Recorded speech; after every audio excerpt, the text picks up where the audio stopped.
명필 반성문을 쓰라는 것이 아니라 진심으로 반성하고 이제 사건 전체에서 본인의 태도 어떻게 취해야 되는지, 그래서 거기에서 느껴지는 판사님이 이제 반성하는 것으로 이제 진지한 반성하는 것을 보고 진지한 반성을 인정하는 것이지, 잘 쓴 반성문을 이렇게 써야 된다 저렇게 써야 된다 이거는 큰 의미가 없다라는 말씀을 드리겠습니다. 한마디로 말하면 쇼하지 말고 진심으로 반성해라. 안녕하세요, 이상전 변호사입니다. 오늘 준비한 영상도 지난번에 이어서 형사사건에서의 양형요소로서의 진지한 반성에 대해서 설명드리려고 합니다. 제가 여러 변호사님들이나 여러분들이 올려놓은 유튜브나 블로그 등을 봤는데요, 사실 핵심을 벗어난 부분이 많았습니다. 왜냐하면 그분들이 올려놓은 것들을 보면 반성문은 이렇게 써야 된다, 반성문은 꼭 이렇게 써야 선처받는다 라고 해서 반성문을 어떻게 쓰는지에 대한 내용이 집중적으로 되어 있었습니다. 그런데 사실 그 부분은 핵심이 아닙니다. 한번 곰곰이 생각해 보시면 양형요소는 진지한 반성이지 명필 반성문이 아닙니다. 반성문을 잘 쓰면 반성하는 걸로 되고, 반성문을 잘못 쓰면 문장이 잘못되어 있으면 반성하는 것을 보이지 않고, 사실 그렇지 않습니다. 판사님들이 그런 부분을 보는 것도 아니고, 실제 사건을 보면 반성문을 쓰지 않은 사람도 반성을 하고 있다고 선처를 받는 경우가 많이 있고, 반성문을 몇 차례, 열 몇 차례, 20차례 쓰는 사람도 반성하는 것처럼 보이지 않다고 중형을 선고하는 경우가 많습니다, 실제에서는. 그렇다면 진짜 중요한 것은 무엇이냐? 진짜 중요한 것은 판사님들이 사건 기록 전체, 사건 기록을 보면 짧게는 몇십 페이지, 많으면 몇백 페이지, 심지어는 몇만 페이지까지 있는 사건 기록이 있는데, 그 사건 기록에 나와 있는 피고인의 태도, 행동, 그 사람의 의식 흐름을 봤을 때 이 사람이 진심으로 반성하고 있는지, 그걸 보겠다는 것이지 반성문이 잘 써져 있느냐, 그걸 보겠다는 것이 아닙니다.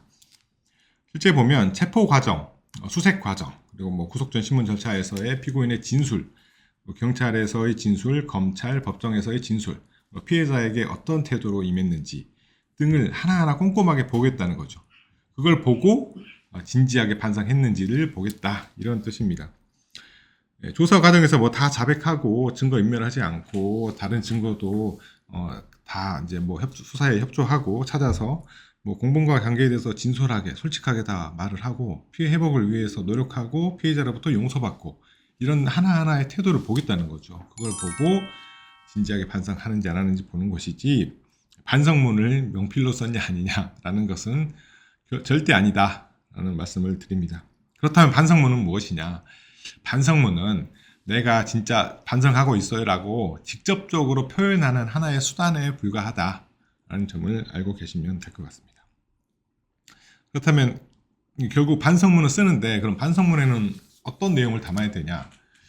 여러 말들이 있던데 사실 다 의미가 없습니다. 의미가 없고 진솔하게 쓰시면 됩니다. 진짜 반성을 하고 진솔하게, 특별한 게 있는 게 아니라 진심을 담아서 한 두 장 정도 해서 사건을 진행하면서 본인이 느꼈던 거, 반성과 후회의 감정, 이런 것들을 담으시고, 그 다음에 앞으로 어떻게 살겠다, 절대 재범하지 않겠다 라는 것을 좀 구체적으로 쓰시면 됩니다. 쓰시고, 본인이 좀 부족하다 싶으면 한 번 쓰고 한 두세 차례 더 쓰면은 충분하다 라는 점을 말씀을 드리고 싶습니다.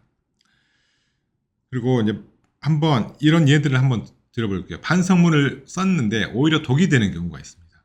이런 분들은 좀 조심하셔야겠죠, 이런 부분들은. 그래서 제가 몇 가지만 설명을 드리겠습니다. 첫 번째가 정성이 전혀 없는 반성문입니다.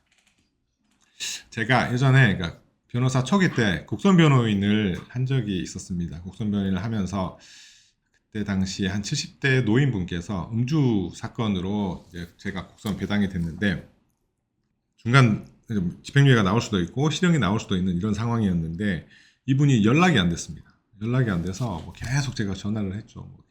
수십 차례 전화하고 문자 보내고 제발 좀 전화 좀 받아라 해서, 어쩌다 한 번씩 연락을 해서 아버님 좀 제발 양형 자료 좀 갖다 달라라고 해도 그 이후엔 또 연락이 안 되고, 그래서 마지막까지 자료를 주신 게 많이 없었어요. 근데 결국은 이제 마지막 변론 종결이 됐고, 제가 마지막으로 부탁을 드렸습니다. 제발 반성문이라도 한 2장 3장 써서 좀 진심되게 써서 내라라고 했는데 나중에 봤더니 반성문을 썼습니다. 썼는데 한 줄 썼습니다. 한 줄. 어떻게 썼냐? 죄송합니다. 잘못했습니다. 딱 한 줄. 결국 어떻게 됐을까요? 구속됐죠. 구속이 됐는데, 그러니까 정성이 전혀 없는 반성문은 반성을 안 하는 것처럼 보이고 오히려 안 내는 것이 낫다라는 말씀을 드리겠습니다. 그리고 두 번째 사례를 한번 제가 드리면 이렇게 쓰시는 분들이 계세요. 1000번 잘해도 한 번 잘못하면 모든 게 잘못된 것으로 치부되더라. 이분이 뭐 반성문 모든 내용이 다 그런 게 쓴 게 아니라 첫 번째 반성문, 두 번째 반성문 뭐 계속 여러 차례 냈죠. 근데 그 중간에 한 번 그런 문구가 있었습니다. 이건 어떤 의미일까요? 1000번 열심히가 계속 자신은 열심히 살았는데 한 번 잘못했다. 무슨 사건으로? 이건 무엇이냐? 원망의 의미가 담겨 있죠. 반성하는 게 아니라 내가 1000번 잘못했고 1000번 잘했고 한 번 잘못했는데 왜 나를 구속시켜, 이런 의미가 담겨 있기 때문에 판사님께서도 전혀 반성하지 않고 있다라고 보고 중형을 선고했습니다. 그 다음 사례를 한번 보면 이렇게 쓰신 분들이 계세요. 범죄와 무관한 저희 가족과 제 지인이 고통에 시달리고 있다. 이분도 여러 차례 반성문을 썼는데 그 중간에 이런 문구가 있었습니다. 근데 이제 판사님이 선고하실 때 이런 말씀하셨어요. 피해자는 고통과 트라우마에 시달리고 있는데 자신의 가족만을 걱정하고 있다 라고 보시고, 선고하실 때 이런 반성문은 차라리 안 내는 것이 낫다라고 말씀을 하셨습니다. 따라서 반성문을 쓰실 때 이런 부분들은 정말 조심해야 됩니다. 그리고 진짜 반성하시면 이런 얘기가 나오진 않겠죠. 이렇게 이제 잘못 쓴 반성문들은 본인의 이제 깊은 은연중에 이제 내면 의식에서 문장들이 하나하나씩 이렇게 튀어나오기 때문에 판사님들은 그런 부분들을 잘 캐치하시게 됩니다. 오늘 결론을 말씀드리겠습니다. 오늘 결론은 명필 반성문을 쓰라는 것이 아니라 진심으로 반성하고 이제 사건 전체에서 본인의 태도 어떻게 취해야 되는지, 그래서 거기에서 느껴지는 판사님이 이제 반성하는 것으로 이제 진지한 반성하는 것을 보고 진지한 반성을 인정하는 것이지, 잘 쓴 반성문을 이렇게 써야 된다 저렇게 써야 된다 이거는 큰 의미가 없다라는 말씀을 드리겠습니다. 한마디로 말하면 쇼하지 말고 진심으로 반성해라 라는 말씀을 드립니다. 오늘 준비한 영상은 여기까지고요. 다음에 더 좋은 주제로 찾아뵙겠습니다. 이 영상이 도움이 되셨다면 구독과 좋아요를 눌러주시기 바랍니다. 감사합니다.